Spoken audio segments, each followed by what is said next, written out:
इस कार्यक्रम के पुण्यार्चक हैं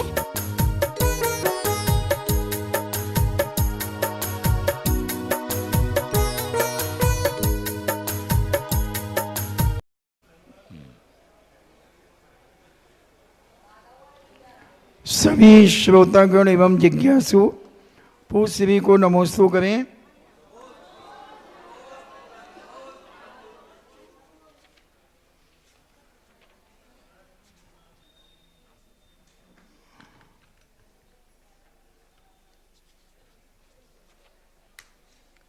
नमन जैन बंगला चौराहा से पूछते हैं, नमोस्तु महाराज जी, अगर हम बहुत ही दुख में हों, जब कोई रास्ता ना दिख रहा हो और चारों तरफ अंधकार दिख रहा हो, ऐसा दुख न किसी को बता सकते हैं और न कह सकते हैं, ऐसे में गुरुदेव आपके चरणों मेरे और मेरे परिवार बंगला चौराहा जैन समाज की पुनः नमोस्तु। उस समय हम कैसे अपने आप को संभालें? एक नीति है कि यदि हम चौराहे पर भटक गए हैं और चौराहे पर हमें कोई रास्ता नहीं दिख रहा है, तो थोड़ी देर उसी चौराहे पर शांत चित्त होकर खड़े हो जाओ। थोड़ी देर खड़े रहने के बाद कोई ना कोई व्यक्ति तुमसे पूछ ही लेगा कि तुम कहाँ जाना चाहते हो। इसी प्रकार ऐसे समय पर आकुल व्याकुल परिणाम मत करो, थोड़ा शांत हो जाओ, रिलैक्स, एकदम शांत चित्त होकर के अपने आराध्य की आराधना करो।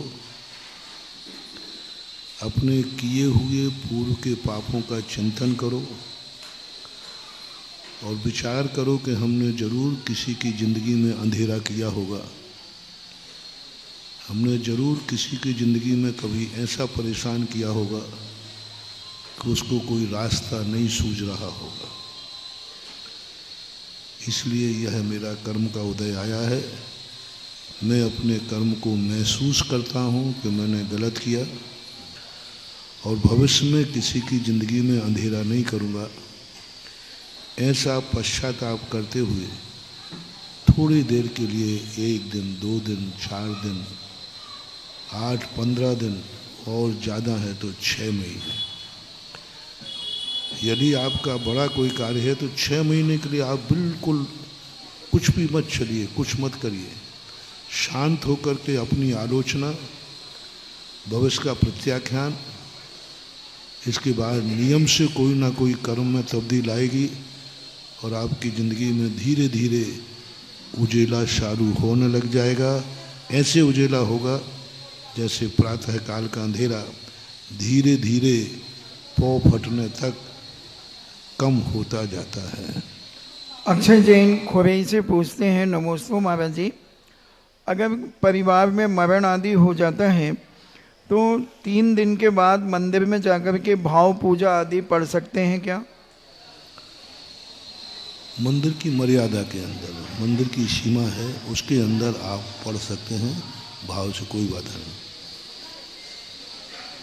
मनोज जैन सागर से पूछते हैं, नमोस्तु गुरुदेव, अभिषेक करने के बाद गंधोदक को घर ला करके दीवालों आदि में हम क्या छिड़क सकते हैं? नहीं छिड़कना चाहिए। कुचित का जातित कोई बाधा आदि वाली बात हो, वो एक अपवाद मार्ग है। मस्तिष्क पर लगाने के लिए ही गंधोदक होता है, छिड़कने के लिए कहीं आगम में प्रावधान नहीं दिया। छिड़कना है तो मस्तिष्क पर छिड़को, अपने मस्तिष्क पर डाल लीजिए, ऐसा। कामना जैन इंदौर से पूछती हैं, नमोस्तु महाराज जी, कई जिनालयों की श्री जी की प्रतिमाएं बेहद खूबसूरत होती हैं, परंतु मैली होने पर, सफ़ेद होने की वजह से धूल के कण साफ दिखाई पड़ते हैं। गुरुदेव, देश विदेश में जिज्ञासा का यह कार्यक्रम प्रतिदिन देखा जाता है, कृपया करके समाधान के इस मंच से आप भक्तों को निर्देश दे दें कि प्रतिमा किस ढंग से उनका परिमार्जन करना चाहिए। क्या है, प्रतिमा गंदी कभी नहीं होगी। हम अभिषेक तो करते हैं, लेकिन मार्जन अच्छा नहीं करते। पीतल की मूर्ति है, जितनी देर आपने उस पर अभिषेक किया है उतनी देर तक मोटे कपड़े से उसको मार्जन करो। अभिषेक तो आप घंटों कर देते हैं और मार्जन की बारी आई तो यूं यूं पोंछा और रख दिया। मूर्ति को इतना उसको करो कि वो गर्म हो जाए, यानी जो ठंडापन तुमने पानी से किया है उसको अच्छे मोटे कपड़े से और इतनी देर अच्छी तरह रगड़ो तो कभी मूर्ति गंदी नहीं होगी और वह सोने के समान दमकती रहेगी। और कई बार पानी की भी स्थिति गड़बड़ होती है, पानी में कुछ तत्व ऐसे होते हैं जो पीतल को खराब करते हैं। ऐसे ही पाषाण की मूर्तियों पर मार्जन की कमी है तुम्हारी, और सूखा कपड़ा यदि अच्छा लट्ठे का है और नहीं हो तो रूंगेदार जो छोटी टावलें होती हैं रूंगेदार, और रूंगेदार टावलों से परिमार्जन होना चाहिए तो मूर्तियां सब यथावत बनी रहेंगी।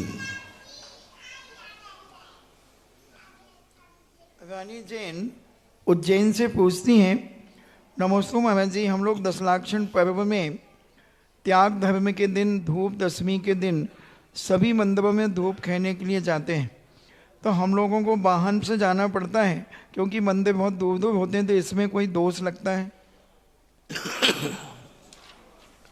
मंदिर जाओ शुद्ध कपड़े पहन के मत जाओ, पैंट शर्ट से जाते हैं जाते हैं लोग।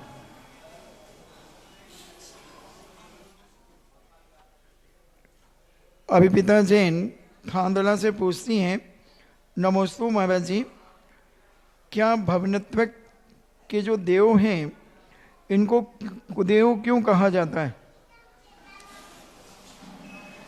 कुदेव कहने का कारण है कि ये कुदेव तो नहीं कहलाते, इनको दुर्देव कहलाते। कुदेव किसी शास्त्रों में नहीं कहा, भवनत्र को ना, हाँ, भवनत्र को कुदेव नहीं कहा, दुर्देव कहा। जैसे आपके यहाँ भी उच्च लोग रहते हैं, निम्न लोग होते हैं, महाजन लोग होते हैं, और भी ऐसे ही वहाँ पर भी है। एक तो मिथ्या दर्शन के साथ जन्म लेते हैं, दूसरा इनके जो आचार विचार होते हैं वे एक उच्च स्तरीय नहीं होते, इसलिए वो दुर्देव कहलाते हैं, ऐसा माना जाए। नूतन जैन दिल्ली से पूछती हैं, नमोस्तु महाराज जी, स्पर्श रस गंध वर्ण नाम कर्म का उदय किस रूप में जीव के आता है? मतलब जो स्पर्श रस गंध वर्ण जीव के किस रूप में उदय में आता है? ये है ना रसगंध वर्ण आदि, तो ये किस रूप में कैसे उदय आता है? रूप क्या, इनके सदा सभी के उदय चलते रहते हैं, क्योंकि अपना स्कंद पर्याय है। आँखों के बीच में काले रंग का उदय है, उसी के बाजू में सफ़ेद रंग है, तो ये सभी प्रकार के वर्ण जो हैं एक साथ उदय में आते रहते हैं।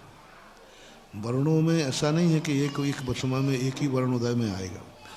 बंद की व्यवस्था में ऐसा है कि एक समय में एक ही वर्ण नाम बंद होगा, लेकिन ऐसा उदय के संबंध में नहीं है। पूरे शरीर के अंदर कितने वर्ण हैं, दांत सफ़ेद हैं, जिह्वा लाल है, तो ये सब वर्ण एक साथ स्कंद पर्याय में सभी वर्ण एक ही स्कंद में पाए जा सकते हैं। बंद के समय की जो अवस्था है वह वर्ण भी असंख्यात प्रकार के हैं, पर वो बंद करेंगे एक समयवर्ती में एक ही वर्ण बंद होगा। उदय में तो सभी वर्ण उदय में एक साथ आ सकते हैं। श्री जैन ललितपुर से पूछते हैं, नमोस्तु महाराज जी, पंच परमेष्टि में कौन कौन से परमेष्टि कसाय रहित होते हैं? यदि कसाय है भी तो कैसी और कितनी देर में खत्म होने वाली होती है? और वर्ण में ये भी मानना चाहिए कि एक तो सामान्य निर्माण के समय वर्ण होता है, नियत वर्ण होता है, और नियत वर्ण में हम सभी वर्णों का निर्माण होता है। जब शरीर का निर्माण होता है तो सभी वर्ण आते हैं, लेकिन कर्म के उदय की जो हम प्रति क्षण जो उदय आता है उसमें तो एक समय में एक ही वर्ण का उदय रहेगा। तो वर्ण दो प्रकार के हैं, एक कर्म के रूप में उदय होना और एक शरीर की संरचना होना। तो शरीर की रचना के समय उस समय जो वर्ण सिद्ध हो गए वे हो गए, लेकिन अब जीवन में जब कर्म का उदय आएगा तो एक समय में एक ही वर्ण का उदय आएगा, क्योंकि बंध योग प्रकृतियाँ 120 हैं, उदय योग प्रकृतियाँ 122 हैं। अब 122 योग उदय योग प्रकृतियाँ हैं जिसमें सम्यक मिथ्यात्व और सम्यक प्रकृति शामिल हो जाने से 122 हो जाती, और 122 प्रकृतियों का उदय लिया है पिंड प्रकृतियाँ कहलाते हैं। तो इन पिंड प्रकृतियों की अपेक्षा से तो एक वर्ण का उदय, एक रस का उदय, एक गंध का उदय, एक स्पर्श का उदय, इनका ही उदय होता है। बाकी जो नौ कर्म के निर्माण की बात है, तो निर्माण के समय स्कंद में सभी वर्णों की स्थिति बनती है जिस समय इनका निर्माण होता है। श्रीज जैन ललितपुर से पूछते हैं, नमोस्तु महाराज जी, पंच परमेष्टि में कौन कौन से परमेष्टि कसाय रहित होते हैं? यदि कसाय है भी तो कैसी और कितनी देर में खत्म होने वाली होती है? पंच परमेष्टि में अरहंत और सिद्ध कषाय रहित होते हैं। आचार्य उपाध्याय साधु जो हैं इनके पास संजुलन कषाय होती है। संजुलन कषाय का अर्थ इतना ही है, मात्र एक ज्योति के समान जलती रहती है, तीव्र कषाय नहीं होती, मरने मारने का भाव नहीं होता, मिटने मिटाने का भाव नहीं होता, बस थोड़ी सी कवर के ज्योति के समान टिमटिमाती रहती है, थोड़ी सी कषाय, जिसका काल आचार्यों ने एक अंतर मुहूर्त फिक्स किया है। एक अंतर मुहूर्त के अंदर वह उदीर्णा रूप कषाय रोकी जा सकती है, उदय रूप कषाय नहीं। उदय रूप कषाय तो मुनिराज के पूरे जीवन भर रहती है। आचार्य उपाध्याय साधु पूरी जिंदगी में कभी भी कषाय रहित होते ही नहीं हैं। 24 घंटे में कोई ना कोई कषाय उदय रहेगी। सप्तम स्थान में जाएंगे तो, अष्टम में जाएंगे तो, नौवें में जाएंगे तो, वहाँ भी कोई ना कोई कषाय तो उदय में है। तो कषाय के उदय की अपेक्षा तो तीन परमेष्टि कभी पूर्ण कषाय से रहित नहीं होते। अभी जो अंतर मुहूर्त काल कहा है, ये उदीर्णा का काल कहा है, तीव्र कषाय का काल कहा है। उदीर्णा जब कषाय की होती है, जिसमें क्रोध की अभिव्यक्ति दिखती है, मान दिखता है, तो जो अभिव्यक्त रूप कषाय है उसका कार्यकाल एक अंतर मुहूर्त का, अथवा कहो नैमित्तिक कषाय है। एक उदय रूप कषाय है, एक नैमित्तिक कषाय है। नैमित्तिक कषाय वो कहलाती है किसी भी वस्तु से नौ कर्म से राग द्वेष होना, और वो राग द्वेष जो नौ कर्म के निमित्त को लेकर के हुआ है। नैमित्तिक कषाय का काल एक अंतर मुहूर्त कहा है, नैमित्तिक कषाय का। और उदय कषाय का काल जो है पूरे जिंदगी भर, एक पूर्ण कोटि वर्ष है, एक पूर्ण कोटि वर्ष तक भी रह सकता है। आदिनाथ चैनल, जिनवाणी चैनल, सुधा कलश चैनल और पुण्योदय कलश चैनल के माध्यम से जिज्ञासा समाधान देखने वाले देश विदेश में बैठे करोड़ों दर्शकों की ओर से परम पूज्य जगत पूज्य मुनि पुंगव सुधा सागर जी महामुनिराज के श्री चरणों में त्रैबार नमोस्तु नमोस्तु नमोस्तु परम पूज्य 105 आरिका उपशांतमती माता जी के सत्संग श्री चरणों में बंदामी बंदामी बंदामी, छुल्लक श्री के चरणों में इक्षामी इक्षामी इक्षामी। बहुचर्चित जिज्ञासा कार्यक्रम में आज पहली जिज्ञासा लेकर आ रहे हैं श्रीमान प्रकाश चंद्र जैन, सवाई माधोपुर, राजस्थान। उसके बाद द्वितीय जिज्ञासा के लिए तैयार रहेंगे श्रीमान अनिल कुमार जैन, रिटायर्ड डीएसपी सागर। मेरे आराध्य गुरु प्रातः स्मरणीय सुधा सागर जी महाराज के चरणों में कोटि कोटि नमन, माता जी के चरणों में वंदामी, सुलग जी के चरणों में इच्छा में। महाराज जी, ये समस्या मेरी नहीं है, ये सार्वजनिक समस्या है। आज के आर्थिक युग में व्यापारी बन करके, आपने सुबह जो प्रवचनों में बताया था कि आर्थिक युग में मनुष्य धन के पीछे भाग रहा है, और धन के पीछे भागने में गांवों को छोड़ करके, छोटे कस्बों को छोड़ करके शहरों में लोग बाग भाग रहे हैं, जिससे दो समस्याएं पैदा हो रही है। एक समस्या तो है जो जैन धर्म की धरोहर है, मंदिर है, भवन है, उन सब का फिर पीछे से कोई रखवाला नहीं है, उसकी कोई साल संभाल नहीं होती है। दूसरी समस्या गुरुदेव यह है कि अगर गांव में कोई रहता है तो उनके बच्चों का शादी विवाह भी होना मुश्किल हो रहा है। तो मेरी जिज्ञासा का समाधान कीजिए कि इसका कैसे इंतजाम हो, समाधान हो। ये प्रश्न अनादि अनंत काल का है। चौथे काल में भी गांव में से लोग पलायन करके राजधानी में बसना चाहते थे। हर व्यक्ति राजधानी में बसने का प्रयास सदा से करता आया, क्योंकि राजधानी में सब प्रकार की सुविधाएं होती हैं। गांव में तो वही बसते हैं जो राजधानी में जाने योग्य नहीं रहते, तो इसलिए बसते हैं। और आज वर्तमान में इसको आप रोक नहीं सकते, कोई भी रुकने वाला नहीं है, आप भी नहीं रुकने वाले।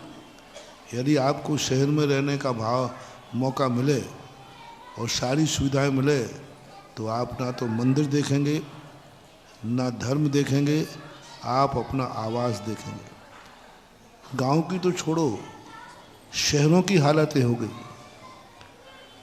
आज अजमेर के अंदर एक शराबी मोहल्ला कहलाता था, जो जैन समाज के पग पग पर जैन समाज थी। आज वहाँ अजमेर के अंदर जैन समाज के घर ही नहीं बचे, और मंदिर 5-5, 6-6 मंदिर हैं।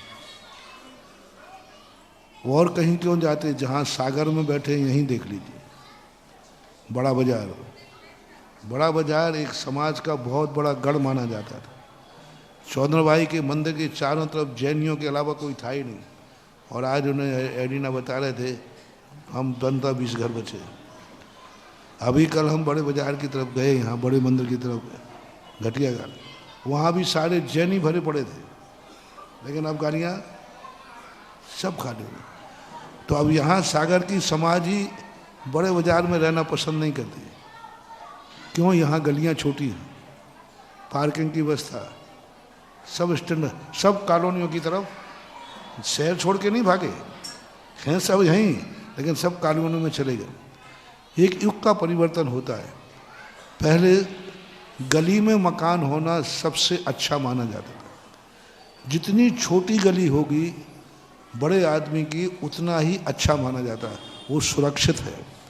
क्योंकि जब आक्रमण होते थे तो छोटी गलियों में सेना घुसती नहीं थी, और घुसेगी तो पैदल घुसेगी, और पैदल जाएगी तो जब तक जो मकानों वाले रहते वो उनको मार देते थे, और लौट भी नहीं सकते छोटी गली से, क्योंकि सकड़ी गली है, मुड़ नहीं सकते। तो जो छोटी गलियों में पहले जैनियों का बसना ये बहुत अच्छा माना जाता था, शुभ माना जाता था। बड़े चौराहे पर यदि मकान मिले तो सस्ता मिलता था, और गली में मकान मिले तो महंगा मिलता था, जब राजतंत्र था। और आज उल्टा हो गया। तो युग का परिवर्तन है, सब होता रहता है, होगा। कभी गांव उजड़ेंगे, कभी गांव बसेंगे। आएगा बहुत जल्दी समय आने वाला है कि गांव फिर से बसेंगे। अमेरिका में तो अकल आ गई कोरोना के बाद। अमेरिका ने सबसे पहले गांव ख़त्म किए थे, सारे गांव ख़त्म करके उनको सुविधा दे करके और शहरों में बसाया। क्योंकि गांव तक सुविधा देने की अपेक्षा गांव वालों को शहरीकरण करो। जब कोरोना फैला तो कोरोना किस में फैला? शहरों में ज़्यादा फैला, गांव में कम। आज अमेरिका शहरों को खाली करा रही है, बोले आप खेतों में बसो, आप गांव में बसो, 50-50, 100-100 घर मिलकर के बसो, जिससे कभी कोई महाबीमारी आए तो उतने में सीमित किया जा सके। तो प्रकृति अपनी विद्रूपता के कारण से लोगों को एक दिन गांव में जाने के लिए मजबूर कर देंगे। शहरों की इतनी हवा बिगड़ जाएगी शहरों का वातावरण इतना बिगड़ जाएगा कि उस वातावरण में आप रह ही नहीं पाओगे। तो धंधा करेंगे लोग शहर में और रात को हवा लेने जाएंगे गांव में। इसलिए हमने तो जैनियों से कहना शुरू कर दिया कि तुम शहर में पहुंच गए तो पहुंच जाओ, लेकिन गांव का मकान बेचो मत, कुछ दिन बाद काम आएगा तुम्हारे नाती पोतों को, क्योंकि उनको जाना ही पड़ेगा। दूरी कोई मायना नहीं रखती, क्योंकि आज सबके पास वाहन है, 10-50 किलोमीटर यूँ चले जाते हैं। तो ये स्थिति यहाँ है, ये परिवर्तन है, कुछ नहीं कर सकते। बस तुम उठो, भगवान को भी साथ ले जाओ, और क्या करोगे, सही है। अगली जिज्ञासा के लिए श्रीमान अनिल जैन और उसके बाद तैयार रहेंगे परम पूज्य मुनिश्री के आज की हार कराने के पुण्यार्जक श्री नीरज जैन। गुरु चरणों में नमोस्तु नमोस्तु नमोस्तु, माता जी के चरणों में वंदामि, क्षुल्लक जी त्रय के चरणों में इच्छामि इच्छामि इच्छामि। महाराज जी अंतर्राष्ट्रीय ख्याति प्राप्त तांत्रिक चंद्रा स्वामी हुए हैं। मूल रूप से वो जैन थे, नाम था उनका नेमचंद जैन। महाराज जी वो समय इंदिरा जी और नरसिंहा राव प्रधानमंत्रित्व काल के समय की बातें हैं, और वो उतने प्रभावशाली रहे उस दौरान कि पूरा शासन प्रशासन उनके चरणों में दंडवत रहा है।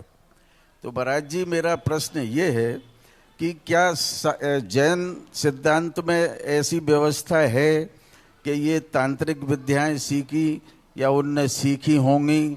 दूसरा उसी तारतम्य में महाराज जी, उनने चूंकि जैन थे, आचार्य विद्यासागर महाराज जी के दर्शनों की इच्छा हुई, गए, नमोस्तु करके विराजमान हुए होंगे और वो अपना कुछ दिखाने के उसमें रहे।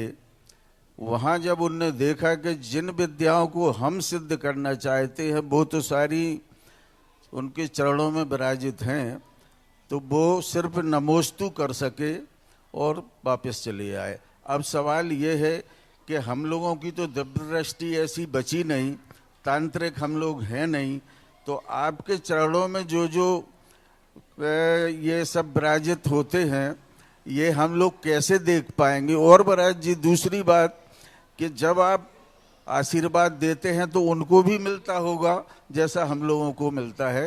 प्रश्न महाराज जी यही है मेरा। नमोस्तु नमोस्तु। आपने नाम लेकर प्रश्न किया, इसका जवाब मैं कभी देता नहीं हूँ,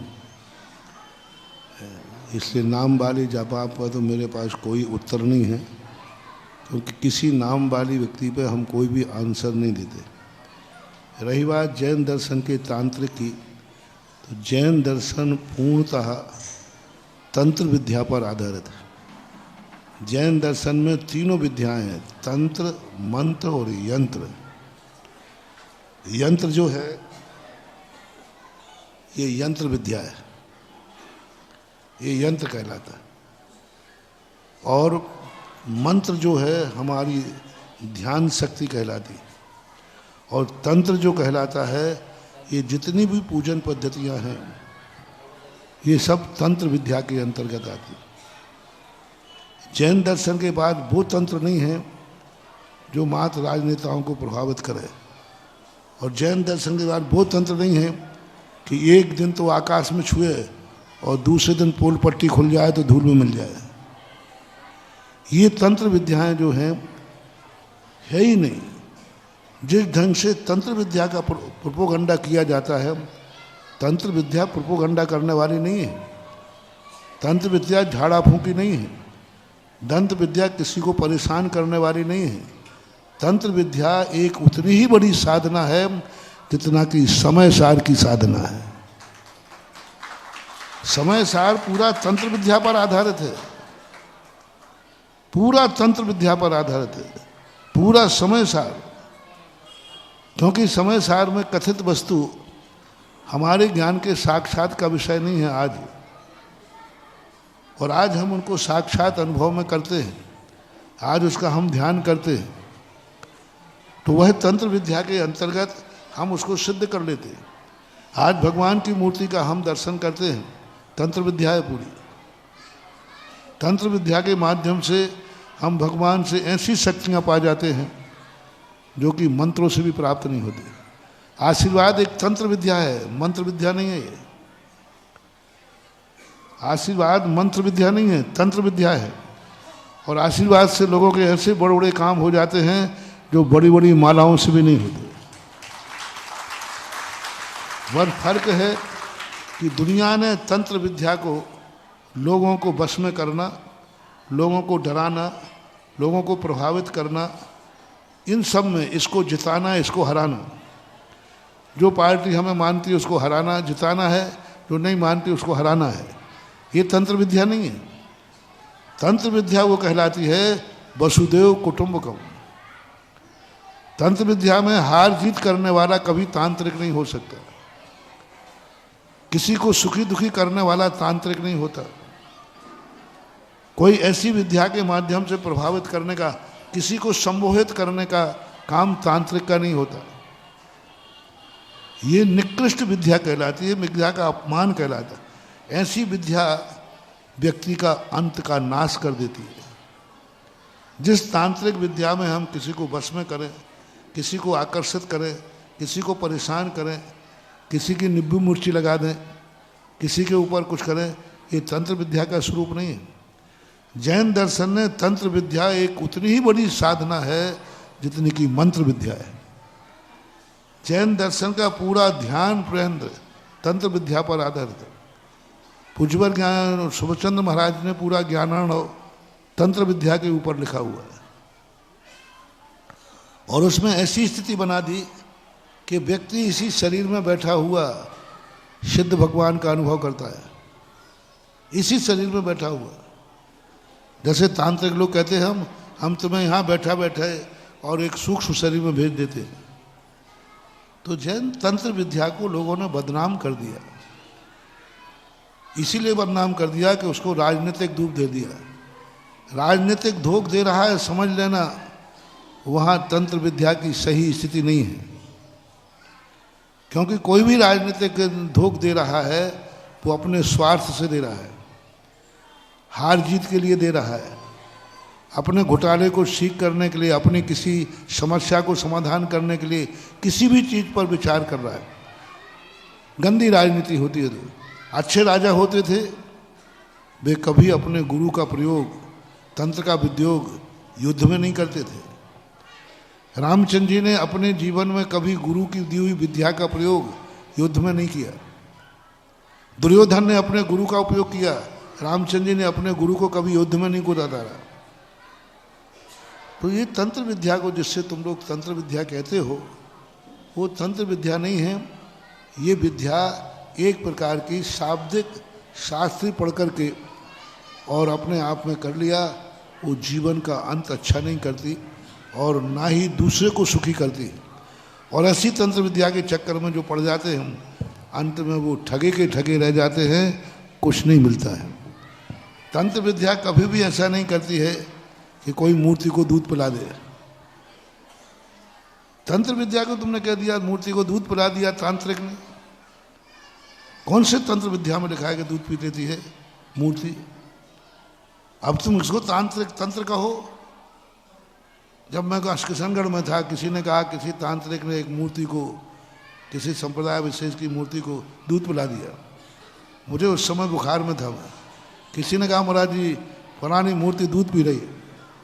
मैंने कहा यदि महाराज मूर्ति दूध पी गई तो दुनिया के बच्चे क्या पिएंगे फिर? तुरंत मैं उठ करके बैठ गया और बस 5 मिनट मैंने ध्यान किया। ध्यान करने के बाद एक व्यक्ति बैठा था मेरे सामने, उसकी जेब में एक पेन था। पेन, वो पेन चलते थे पहले किले पर, घुंडी होती थी आगे घुंडी। तो मैंने कमंडल उठाया, मैंने कहा एक चम्मच लाओ, और चम्मच में मैंने पानी भरा कमंडल का, और पूरा कमंडल का पानी मैंने पेन को पिला दिया। पूरी चम्मच भर के पानी, पूरा पानी सबके सामने बैठे थे, और मैंने पेन को पिला दिया पूरा पानी, चम्मच खाली हो गई। क्या था ये?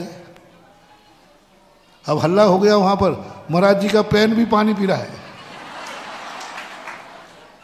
मैंने तुरंत कहा भैया मेरे पास कोई तंत्र नहीं है, कुछ नहीं है, ये साइफन का सिद्धांत है। हर मूर्ति दूध नहीं पी रही थी, वही मूर्ति शुभ रहती है जिसके अंदर वो आगे जाकर के कुछ भी एंगल आगे निकलता है। लेकिन वो थोड़े दिन चला, 1-2 दिन चर्चा हुई, जब सारे विज्ञानिकों ने उसको खोल दिया, गायब हो गया, और उसके बाद किसी मूर्ति ने दूध नहीं पिया। तो इसको तुम तंत्र विद्या कहते हो। चमत्कार दिखाने का नाम तंत्र विद्या नहीं है, आत्म सिद्धि करने का नाम तंत्र विद्या है, ऐसा मानो। नमोस्तु महाराज जी, श्री नमोस्तु जैन के बाद नमोस्तु। तैयार रहेंगे श्रीमती बिमलाबाई जैन रामपुरा। महाराज श्री जी के चरणों में सादर नमोस्तु। समस्त माता जी के चरणों में बंदामी, समस्त मुनिराजों के चरणों में शुल्लक जी के चरणों में इच्छा में। महाराज श्री देवशास्त्र गुरु को तो मानते हैं, पर देखने में आ रहा है कि देवशास्त्र गुरु की नहीं मानते। मेरी भावना में आया है, देख दूसरों की बढ़ती को कभी न ईर्षा भाव रखूं, पर देखने में इसके विपरीत ही आता है, ऐसा क्यों?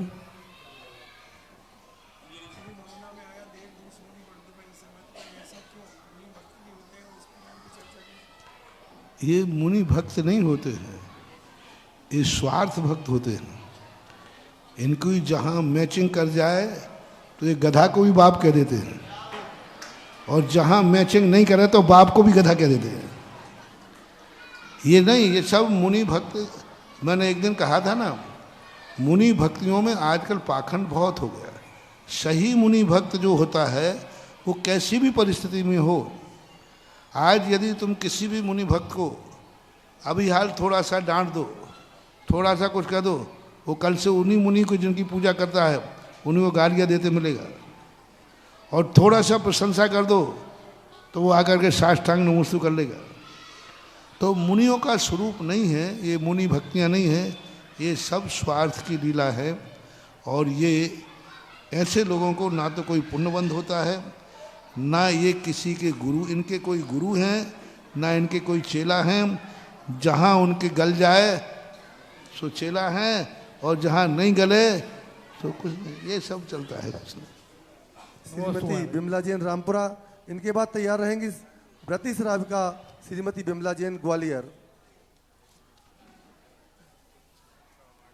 शीघ्रता से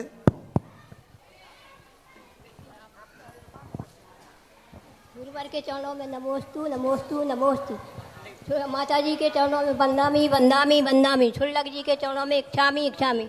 हे गुरुवर, मैं 12 वर्ष की 7वें वर्ष की विद्यार्थी हूँ, आता कुछ नहीं हूँ, मैंने परीक्षा देती हूँ।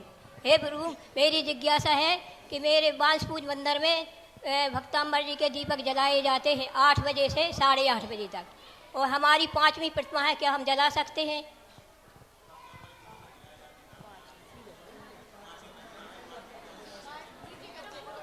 5 प्रतिमा तक जलाने में कोई बाधा नहीं है, क्योंकि 7वीं प्रतिमा तक व्यक्ति भोजन पका सकता है, घर के दीपक जला सकता है, खेती व्यापार कर सकता है। जब 7वीं प्रतिमा तक चूल्हा जला सकता है तो दीपक जलाने में कोई बाधा नहीं। व्रती श्राविका श्रीमती बिमला जैन ग्वालियर। इसके बाद तैयार रहेंगी जिज्ञासा के लिए क्षमा सागर महिला मंडल। श्री क्षमा सागर महिला मंडल शीघ्रता तैयार हो जाए। नमोस्तु महाराज जी, नमोस्तु नमोस्तु। माता जी को बंदामी बंदामी बंदामी, छुल्लक जी को इच्छामी इच्छा इच्छा। महाराज जी, मेरा एक ये जिज्ञासा है कि हमने आचरासी से खजुराहो में जो 2018 में थे, उस समय 7 प्रतिमा के व्रत लिए थे। और मुझे ऐसा लगता है कभी कभी कोई प्रायश्चित वाली कोई बात आती है तो कहाँ कैसे किससे क्या बात करनी चाहिए, तो हम इस मामले में थोड़ा सा कन्फ्यूज हैं। और दूसरी बात ये है महाराज जी के हमारा एक प्लाट विक्रय होना है, जैसे ही विक्रय होता है तो हमें सांगानेर छात्रावास के लिए एक बालिका को गोद लेना निर्धारित किया है। महाराज जी हमें आशीर्वाद दीजिए। गृहस्थों के लिए प्रायश्चित और प्रतिक्रमण आदि की कोई चर्चा शास्त्रों में आई नहीं, क्योंकि वह निरंतर आराम परिग्रह करता रहता है। वो किंचित मात्र भी आराम परिग्रह से रहित नहीं होता, बस उनका पश्चाताप ही प्रायश्चित होता है। फिर भी कोई यदि बड़ा प्रायश्चित दोष हो जाता है तो जिन साधुओं तक तुम पहुंच सकते हो उन साधुओं के पास जाकर प्रायश्चित ले सकते हो। नमोस्तु। श्री क्षमा सागर महिला मंडल के बाद तैयार रहेंगे श्रीमान मनोज जैन केसली वाले। शीघ्रता से माइक दो भैया। डायरेक्ट जिज्ञासा रखेंगे आप लोग। नमोस्तु गुरुदेव, नमोस्तु। हम सभी 12 वर्षीय सप्तम वर्ष के स्टूडेंट हैं गुरुदेव। गुरुदेव आपके अनंत उपकार हैं। पहले हम भक्तांबर जी सूझती कुछ स्तुतियाँ पढ़ लेते थे। हमने कभी यही नहीं सोचा था कि हम जीवकान भी पढ़ेंगे। हम बहुत भाग्यशाली हैं जो हम जीवकान का स्वाध्याय कर रहे हैं। गुरुदेव हमने जीवकान का स्वाध्याय कर लिया लेकिन हमें समझ में कुछ नहीं आया। आप हमें मार्गदर्शन दें गुरुदेव। वो घनांगुल, प्रतांगुल, सूच्यांगुल, प्रमाणांगुल, आत्मांगुल, जगत श्रेणी, जगत प्रतर और बहुत बड़े बड़े अंक हैं गुरुदेव। वो अंक हमें समझ में नहीं आते गुरुदेव। मेरा ये सोच है कि जब हम लोग इस कैलकुलेटर के ज़माने में कुछ भी नहीं कर पाते हैं तो गुरुदेव जब पहले कुछ भी नहीं था तो गुरुदेव ने मतलब उन्होंने कैसे ये शास्त्र को लिखा होगा और इतने बड़े बड़े अंक लिखे होंगे। कृपया मार्गदर्शन कीजिए गुरुदेव। कम से कम विद्यार्थी बनने से इतना तो समझ में आ गया कि मुझे कुछ समझ में नहीं आया। यदि नहीं पढ़ते तो तुम्हें यह भी पता नहीं चलता कि जीव कोमर सार एक ऐसा ग्रंथ है जो समझ में नहीं आता है। समझ में नहीं आता ये भी समझ में आ गई तो ये बहुत बड़ी उपलब्धि है। नहीं समझने के बाद भी तुम पढ़ रहे हो, ये सबसे बड़ा समर्पण पूर्ण उसे लगेगा। 2 व्यक्तियों की बात बताता हूँ। एक, ओम शांति, आवाज़ नहीं कर रहा। एक व्यक्ति वो है जिसको समझ में आ रहा है सो पढ़ रहा है, और एक व्यक्ति वो है जिसको समझ में नहीं आ रहा है तो पढ़ रहा है। तो जो उसको समझ में नहीं आ रहा है वो पढ़ रहा है, उसको पुण्यबंध ज़्यादा है, उसकी निर्जरा ज़्यादा है, उसकी श्रद्धा ज़्यादा है, उसकी भक्ति ज़्यादा है। जैसे सेठ को नमोकार मंत्र आता था, समझ में भी आता था, इसलिए वो नमोकार मंत्र पढ़ रहा था, लेकिन उसको सिद्धि नहीं हुई। अंजन चोर को नमोकार मंत्र समझ में नहीं आया, उसने भी यही कहा, सेठ जी तुमने क्या कहा, हमने सुन तो लिया, मुझे कुछ भी समझ में आड़म ताड़म सेठ वचन प्रमाणम। अब उसको कुछ भी समझ में नहीं आया, लेकिन फिर भी उसने मंत्र के प्रति अपनी श्रद्धा रखी और उसको चोर को सिद्धि हो गई।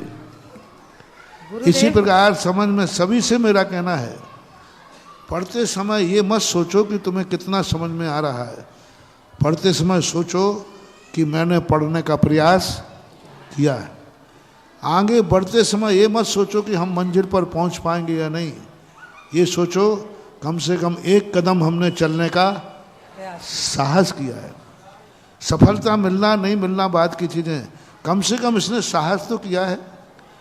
पंचम काल में मोक्ष नहीं मिलना है, लेकिन सबसे ज़्यादा पंचम काल में शास्त्रों में आया, चतुर्थ काल में उसी परिणाम से जितने कर्मों की निर्जा होती थी 1 साल में, उसी परिणाम से उतनी निर्जा ये अंतर मुहूर्त में कर सकता है। क्यों?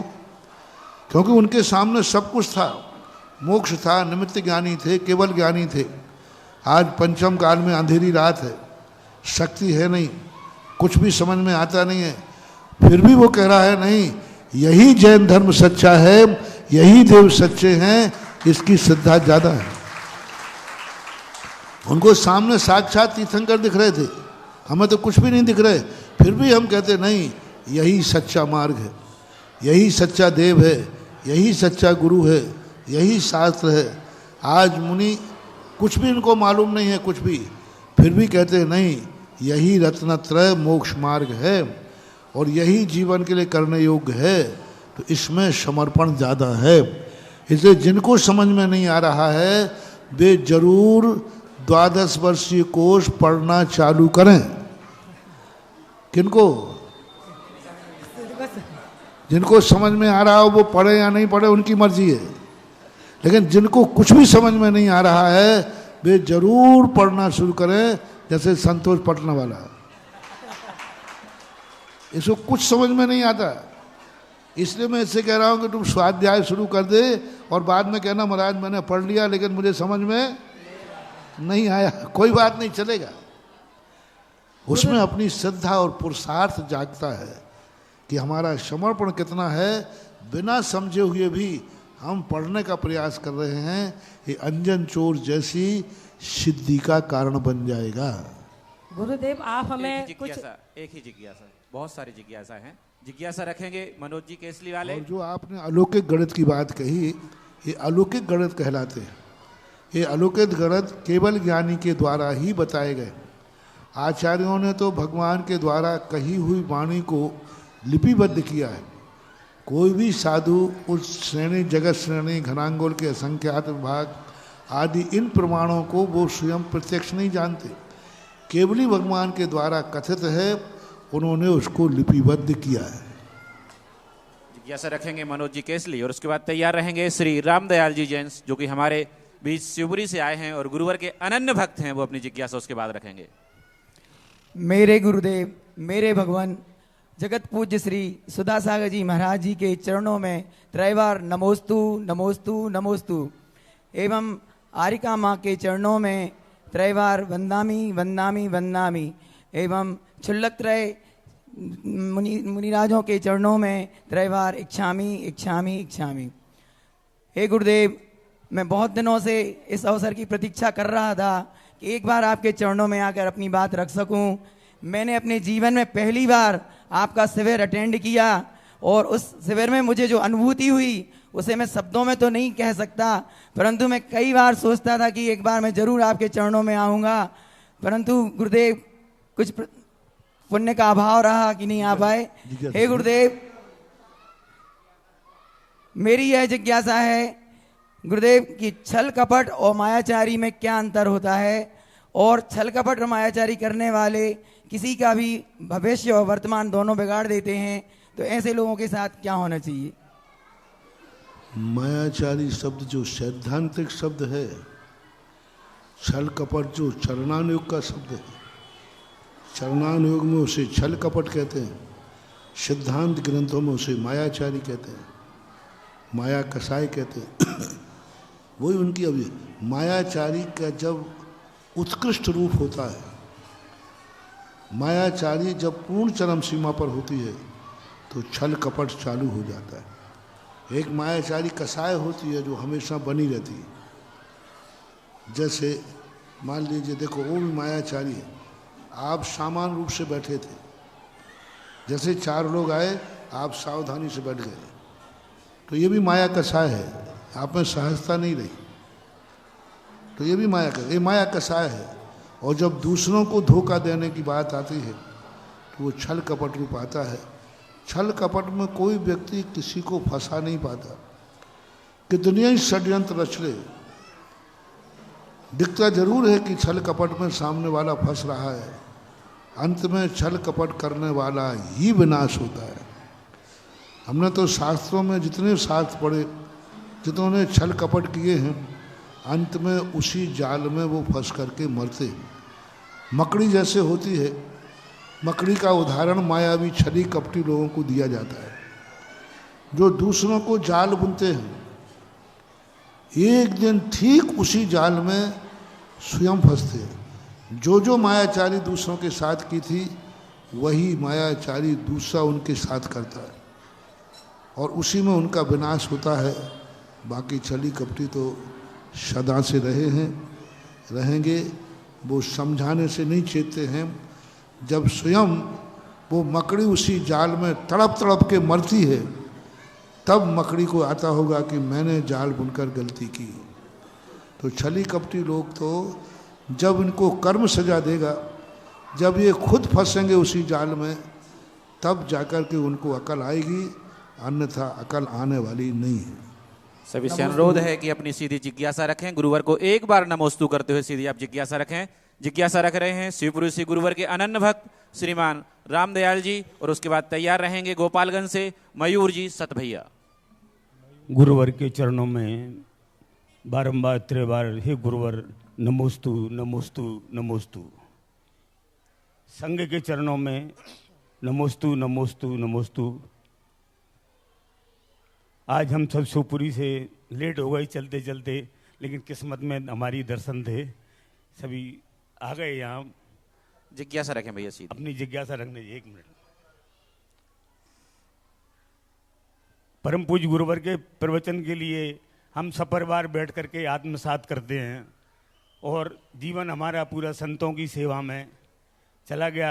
अब एक मन में रह करके बहुत बड़ा प्रश्न आता है, सोचता हूँ कभी कहूँ या नहीं कहूँ, लेकिन आज के परिवेश में अपनी बात रखना चाहता हूँ। महाराज जी, एकल साधु जब बिहार करते हैं, हम लोग तो सब कराते हैं, लेकिन कमेटी वाले बहुत आपस में मतभेद रखते हैं, कहते हैं।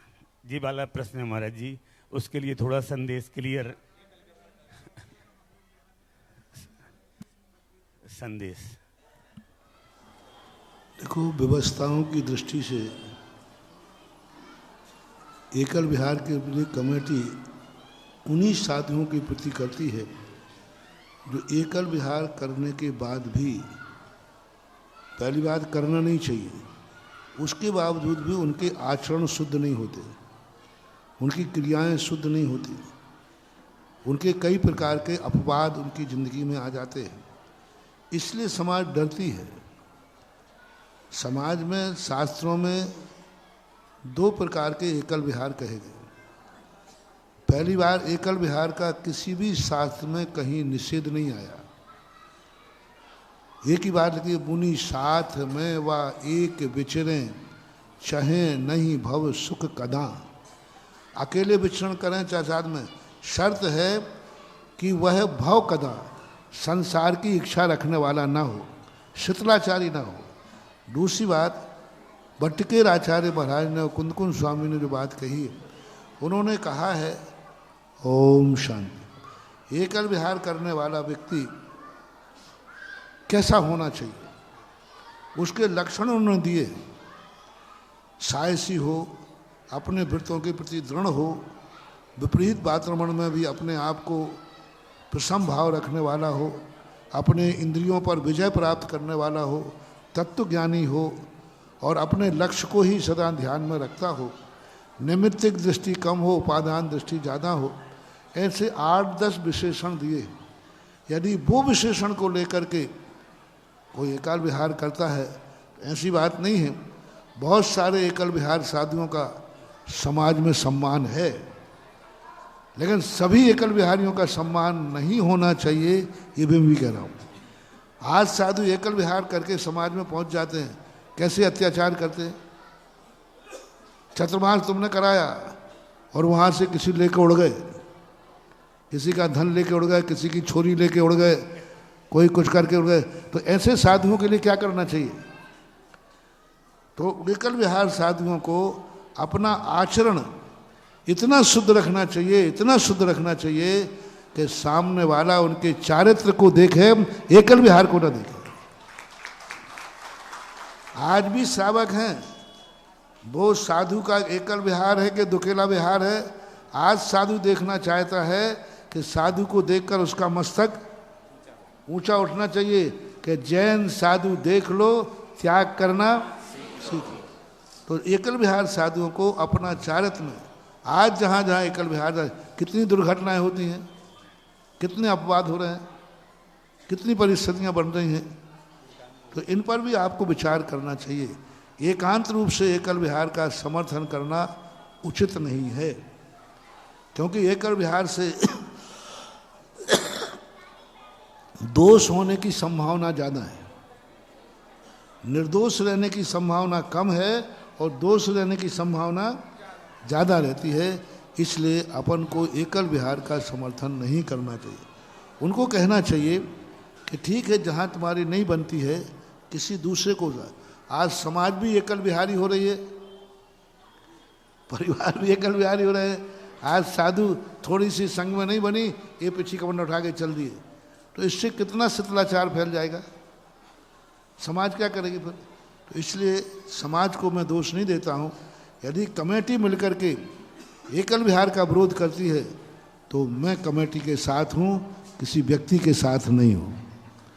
क्योंकि एक व्यक्ति गलत हो सकता है, कमेटी कभी गलत नहीं होती, समाज कभी गलत नहीं होती, 100 लोग कभी गलत नहीं होते। यदि सब लोग मिलकर के फैसला कर रहे हैं किसी साधु विशेष के संबंध में, समझ लेना चाहिए उस साधु में कोई ना कोई खोट है, और एक आध व्यक्ति कर रहा है तो कोई मतलब नहीं है। दूसरी बात है, गुरु आज्ञा में यदि विहार है तो वो एकल विहारी नहीं है। दूसरा, ये तो हुआ एक व्यवहार। यदि गुरु ने आदेश दिया जाओ तुम्हें अकेले विहार करना है, तो वो एकल विहारी नहीं है। गुरु की आज्ञा साथ है या नहीं, गुरु उसके साथ है। आप लोगों की सबसे बड़ी कमी है कि ये यदि गुरु ने आज्ञा दी है, गुरु की आज्ञा में चल रहा है, और जिस गुरु ने उनको दीक्षा दी है और दीक्षा देने वाला गुरु की आज्ञा में विहार किया है, तो वो एकल विहारी नहीं कहलाता। और गुरु मात्र दीक्षा देने वाला ही गुरु होता है। गुरु को होता है दीक्षा देने, शास्त्र में स्पष्ट लिखा, जिससे तुमने दीक्षा ली है उसकी आज्ञा के विरुद्ध में कभी नहीं चलना। और उसने यदि एकल विहार की आज्ञा दी है तो वो महान व्यक्ति है जिसको गुरु एकल विहार की आज्ञा देते हैं, यानी वो समस्त साधुओं में श्रेष्ठ है जिससे गुरु ने एकल विहार की आज्ञा दी। क्योंकि गुरु जानते हैं कि एकल विहार करके भी ये धर्म की प्रभावना करेगा। हमारे शास्त्रों में ऐसी कहानी आती है, संघ में से एक साधु को एकल विहार की अनुमति दी गई शास्त्रों में, और उन्होंने ऐसा चतुर्मास किया वहाँ कि हजारों लाखों जैनियों को जैन बनाकर आहार किया है। तो इसमें अनेकांत है। गुरु आज्ञा में दीक्षादायक यदि गुरु है और उसने आज्ञा दी है तो उसको एकल विहार नहीं मानना चाहिए। जिज्ञासा रखेंगे मयूर जी सतभैया गोपालगंज से, और उसके बाद तैयार रहेंगे गुरुवर के अनन्य भक्त श्रीमान प्रमोद जी वारदाना। मुनि श्री के चरणों में नमोस्तु नमोस्तु नमोस्तु, छुल्लक जी को इच्छाई माता जी को वंदामी। महाराज जी, मेरा प्रश्न आधुनिकता को लेकर है। वर्तमान समय में देखने में आ रहा है कि पहले समाज गांव में छोटे कस्बों में रहती थी तो मर्यादा बनी रहती थी और सही उम्र में बच्चों के विवाह होते थे, इस कारण विधर्म विवाह कम होते थे।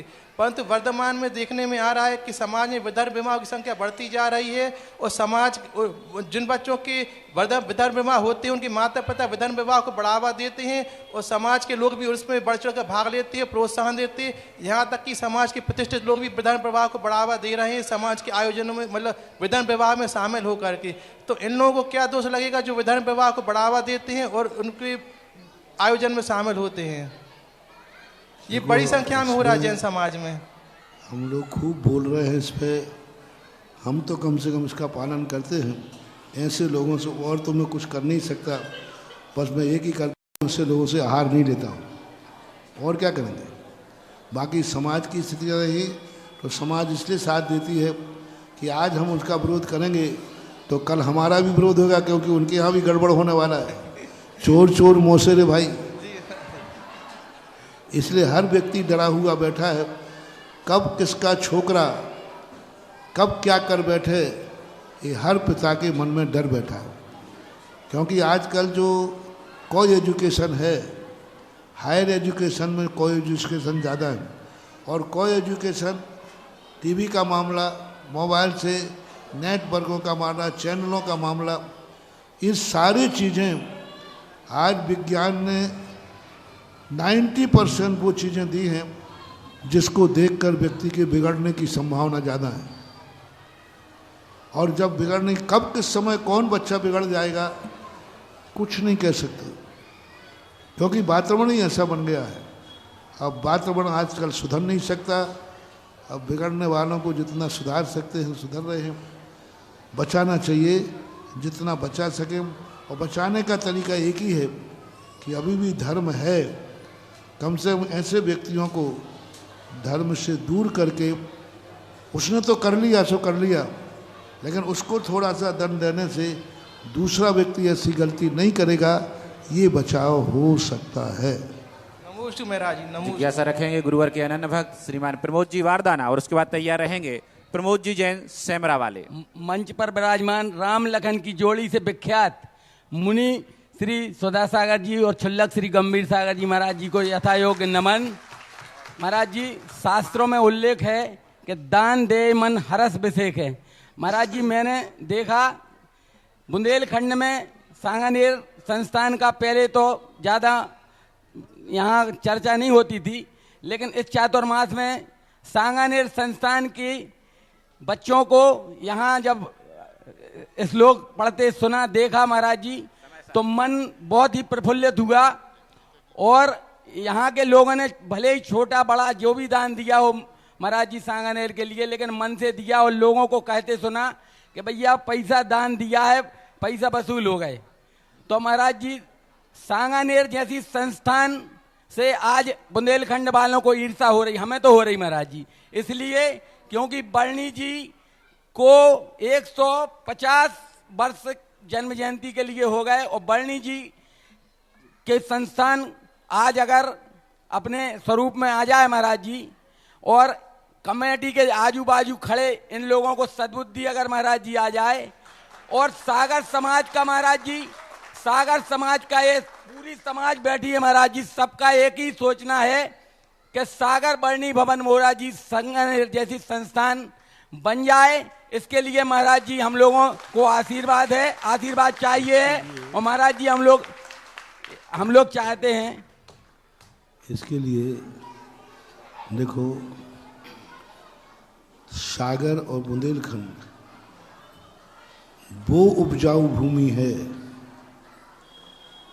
जिस भूमि में बीज बो तो कई गुना फलता है।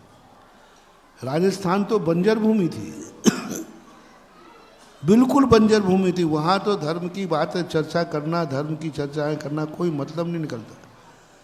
लेकिन जब बंजर भूमि में संस्थान खड़ा हो सकता है तो उपजाऊ भूमि में क्यों नहीं हो सकता? सवाल है, देखो सवाल है मात्र एक, आपके और आपके जो कानून में अंग्रेजों ने एक बहुत बड़ी गंदी नीति बना दी कि यहाँ एक ट्रस्ट की व्यवस्था दी, अध्यक्ष मंत्री की व्यवस्था दी। ये हमारे यहाँ पहले नहीं थी शास्त्रों में। हमारे यहाँ सेवक हुआ करते थे, सेवक होते थे जो समाज बैठ करके चयन करती थी, सब बैठ करके कभी भी चयन बदल देती थी। लेकिन अब कानून बन गया तो कानून में सबसे पहले जो ट्रस्टी बनते हैं ये बहुत अच्छा काम करते हैं, समाज को संभालते हैं, लेकिन सदा एक सा समय किसी का नहीं रहता है। आप घर की दुकान भी, व्यापार भी, जैसे ही आपकी उम्र बढ़ती है आप बच्चों को सौंपते हैं कि नहीं? यदि जिंदगी भर आप ही बैठे रहो तो दुकान बाद में क्या होगी? तो एक हमेशा एक नीति रही है कि हमेशा ट्रस्टियों ने जो काम किया है, जैसे उनके 60 वर्ष से ऊपर की अवस्था हो तो यह बांगडोर, मेरा तो कहना है 60 वर्ष के बाद, आज यदि उम्र मान लो तो 65 साल ले लो, सरकार भी रिटायर्ड कर देती है। 65 साल के अंदर अंदर किसी भी व्यक्ति को किसी भी संस्था के पद पर नहीं रहना चाहिए। यदि सही ट्रस्टी हैं तो, और सही जिस संस्था की उन्होंने सेवा की है, यदि उस संस्था के प्रति लगाव है कि यह संस्था की हमने सेवा की है, हमारे मरने के बाद भी यह संस्था फलती फूलती, जैसे आप घर में करते कि मेरे मरने के बाद भी मेरे बेटा कुल परंपरा को चलाते रहे, ऐसे ही इनमें आना चाहिए। तो 60 साल 65 साल की उम्र के बाद हर व्यक्ति को समाज के सामने खड़े करके कहना चाहिए, भाई मैंने ये संस्था आज तक संभाली, जो कुछ भी हमसे सेवा हुई की, अब यदि कोई हमसे गलती हुई क्षमा करें। और आज के बाद हम इतने साल प्रवेश कर गए हैं, युवा वर्ग लोग आकर के इसको सामने आवे। समाज की संपत्ति है, समाज के नाम होना चाहिए। बरनी कॉलेज, बरनी विद्यालय जो है, गणेश प्रसाद बरनी ने कितनी मेहनत की होगी उस समय बरनी विद्यालय की स्थापना करना, जहाँ सब प्रकार की प्रतिकूलताएं थी, सब प्रकार की राजकीय प्रतिकूलता भी थी। जिस समय बरनी कॉलेज बना उस समय देश स्वतंत्र हो गया था? नहीं हुआ था। अब कितनी परिस्थितियों में उन्होंने बनाया होगा। आज जहाँ 2-2, 250 बच्चे, 110 साल हो गया। हाँ, और ये नहीं कह सकते आप कि बच्चे नहीं मिलते हैं। आज ये, पहले आप लोग शिकायत करते थे महाराज आजकल कोई धर्म पढ़ना नहीं चाहता, तो मेरी भी धारणा यही थी कोई पढ़ना नहीं चाहता। लेकिन जब सांगानेर संस्थान खोला तो लोगों ने एक ही बात कही थी, महाराज पढ़ने वाले बच्चे नहीं मिलेंगे। बरनी जी ने जितने विद्यालय खोले सब बंद हो रहे हैं क्योंकि छात्र ही नहीं है। तो मैंने कहा चलो एक प्रैक्टिकल तो करते हैं। आज हमारे पास इतने छात्र हैं कि हम छात्रों का एडमिशन नहीं कर पा रहे, लाइन लगी हुई है। आज 350 छात्र वहाँ छात्राएं हैं। वर्णी जी भवन में भी यहाँ 2-2, 250 बच्चे रहे हैं। संतोष जी ने बताया था कि 2-2, 250 बच्चे रहे। किसकी कमी है? बच्चों की नहीं, समाज की नहीं। आज समाज के उन ट्रस्टियों को बहुत बड़ा बुरा लगेगा तो लग जाए। ट्रस्टियों को यदि अपने जीवन काल में कोई बोल लें दो महाराज जी, पहले बाद में बोलियो। महाराज जी अगर समाज चाहे तो ट्रस्टियों को टिका दें। सुनो सुनो सुनो, अभी सुनो, बड़ी बात सुनो, हम समझ गया तुम्हारी। सबसे बड़ी बात है ट्रस्टियों के लिए, सारे भारत के ट्रस्टियों से कह रहा हूँ, जिस संस्था में आप पदाधिकारी हैं उस संस्था का जब तक विकास होता जाए पद पर रहना चाहिए। जैसे ही पता चले कि संस्था का ह्रास हो रहा है तो ह्रास होने का पाप किसी भी ट्रस्टी को अपने सिर पर नहीं लेना चाहिए। अन्यथा ऐसी दुर्गति होती है कि उसको कहीं दुनिया में फिर मनुष्य पर्याय तो दुर्लभ हो जाती है। जैन समाज में जन्म होना दुर्लभ होता है। तुम्हारे कार्यकाल में संस्था डाउन को प्राप्त हो रही है। छोड़ दो संस्था को, समाज जाने, समाज का काम जाने। अरे मरने के बाद छोड़ोगे और जीती जे छोड़ दोगे तो पुण्य के भागीदार हो, और मरने के बाद छोड़ोगे तो पाप के भागीदार हो। मरने के बाद तो छूट नहीं है। संस्था जैसी अपन से नहीं संभलती, भाई मेरे से संस्था नहीं संभल रही है, मेरे कार्यकाल में संस्था का ह्रास हो रहा है, इसलिए मैं संस्था को छोड़कर समाज के सामने रख देना चाहिए। और समाज को भी चेतना चाहिए, जो समाज की संपत्ति है उसे समाज का अधिकार होना चाहिए कि उस पर ध्यान देवे। और करना चाहिए कि भाई संस्था ह्रास क्यों हुई, 250 बच्चे से 20 बच्चे क्यों हुए, ये कारण पूछो ये कारण क्यों हुए। 250 बच्चे से कारण हुए। लोग कहें धन का अभाव है, तो जनता धन क्यों नहीं दे रही है? तुम्हारा जनता की विश्वास तुम्हारे ऊपर नहीं रहा है। सही है। जनता का, आज जनता के पास धन, मैं नहीं कहता हूं कि जैन समाज धन से कमी है और दान देने में कमी है। आपने खुद देखा होगा, जब भी आवाज लगाई 1 रुपया चाहे 100 रुपये देने वाले खड़े हुए। ना धन की कमी है, ना बच्चों की कमी है। तुम्हारे लिए जनता इसलिए धन नहीं देना चाहती है कि तुम्हारे ऊपर से जनता का विश्वास उठ गया है कि हमारे पैसे का सदुपयोग नहीं हो। आज ऐसे दानी हैं जिनको ये लग जाए कि मेरे पैसे का सदुपयोग है तो अपनी थाली की भी रोटी दान में दे देते हैं, अपने जेब खर्च भी दान में दे देते हैं, क्योंकि पैसे का सदुपयोग हो रहा है। जैसे अभी तुमने सांगानेर की बात कही, ऐसे क्योंकि वो देख रहे हैं सामने। वर्णी भवन भी, वर्णी का जो मेहनत है, मैं वर्णी जी के साथ बहुत उनकी भावनाओं की कद्र करता हूँ, उनको बहुत आशीर्वाद देता हूँ कि उन्होंने उस युग में ऐसा कार्य किया। लेकिन हमें दुर्भाग्य के साथ कहना पड़ रहा है कि वर्णी जी के भक्त होकर, वर्णी जी का बुंदेलखंड होकर के भी आज वर्णी की भावनाओं के साथ खिलवाड़ हो रहा है। वर्णी जी की संस्थाएं बंद होने की कगार पर हो गई। क्यों हुई, इस पर विचार करो। मैंने जो खोजा है, जितनी बड़ी संस्थाएं थी ये चंद व्यक्तियों की मुट्ठी में रह गए, जिसे हम गणेता सांप कहते हैं। सही है। चंद व्यक्तियों की मुट्ठी में ये संस्थाएं, वे छोड़ना नहीं चाहते, और जब तक वो छोड़ेंगे नहीं विकास होगा नहीं। आप कुछ भी प्रयास कर लीजिए, और जिस दिन पूरी समाज के सामने चौराहे पर रख दें, उसी दिन हर संस्था आकाश को छू सकती है। चाहे तीर्थ क्षेत्र हो, चाहे संस्था हो। तीर्थ क्षेत्र भी, वे तीर्थ क्षेत्र धराशायी हो रहे हैं। जिन क्षेत्रों पे 10-25 लोग गणेता साहब बन के बैठ जाते, वे मरेंगे अपने बेटे को बैठा जाएंगे, वे मरेंगे अपने रिश्तेदार को बैठा जाएंगे। यदि जो क्षेत्र समाज के बीच में आ जाते हैं, जिन क्षेत्रों को हमने अंतर्राष्ट्रीय किया, ऑक्सीजन सिलेंडर पर पहुंच चुके थे, वेंटिलेटर पर पहुंच चुके थे, आज वे दौड़ रहे हैं आकाश के समान, क्योंकि वो समाज के लिए आ गए। समाज बहुत बड़ी शक्ति है महानुभाव। समाज का अधिकार यदि दे दिया जाए, समाज के सामने संस्था रख दी जाए, समाज इतनी ऊंची आकाश में उठा लेगी कि सांगानेर सेकंड हो जाएगा और मोराजी फर्स्ट हो जाएगा। और हम साधु लोग कुछ कर नहीं सकते। हमारे पास 4 चीजें चाहिए संतोष, 4 चीजें चाहिए, तन मन धन और वचन। इन 4 चीजों से काम होता है, 4 खम्भे हैं। तो मेरे पास मन और वचन है, तन और धन तुम्हारे पास है, चारों मिला दो, कल से काम शुरू करो। मेरे पास मन है और मेरे पास क्या है, वचन है, और तुम्हारे पास क्या है, तन और चारों एक मिल जाए तो सारे काम हो जाते हैं, हो सकते हैं। आपको चेतना है, समर्पण के बिना में कुछ नहीं, क्योंकि साधु कानून में नहीं होता, साधु श्रद्धा में होता है। कानून में कभी साधु नहीं होता, कानून में कहीं साधु को कोई अधिकार निश्चित नहीं है, लेकिन श्रद्धा में जरूर होता है। और श्रद्धा में जो समर्पण हो जाता है, जो काम कानून नहीं कर पाता, वो श्रद्धा से हो जाता है। आज गुरुवर को आहार दान देकर जिन्होंने अपनी कुटिया को धन्य किया है, उसी परिवार ने आज की महामंगलमयी महाआरती करने का सौभाग्य भी प्राप्त किया है। श्रीमान पलटू राम जी परिवार, श्रीमती पुष्पा जी, श्रीमान नीरज जी एवं समस्त गुरु मित्र मंडली आज महाआरती महामंगलमयी आरती करने का सौभाग्य प्राप्त किया है।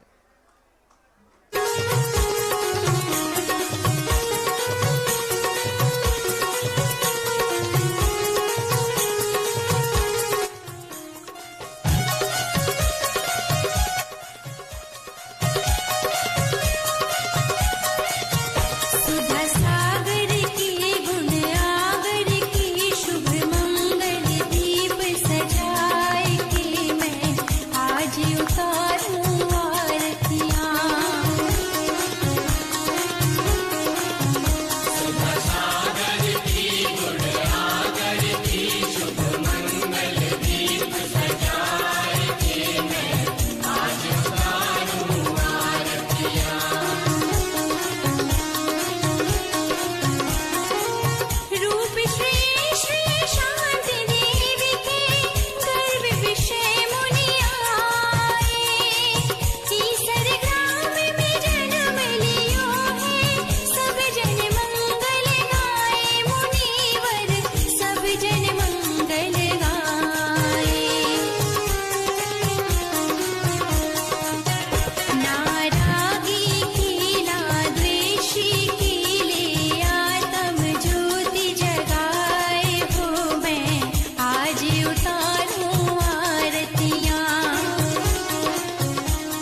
इस कार्यक्रम के पुण्यार्जक थे श्री विद्या सुधामृत सामाजिक कल्याण समिति सागर, अध्यक्ष श्री सुरेंद्र जैन सट्टू कर्रापुर, महामंत्री श्री राजकुमार जैन मिनी, शिविर पुण्यार्जक ऋषभ जैन बांदरी, कार्याध्यक्ष राजेश जैन एडीना, कोषाध्यक्ष सुरेंद्र डबडेरा, गौरव अध्यक्ष राजेंद्र जैन केसली, स्वागत अध्यक्ष आशीष पटना, प्रशासनिक व्यवस्था श्री कमलजीत जैनपुरा,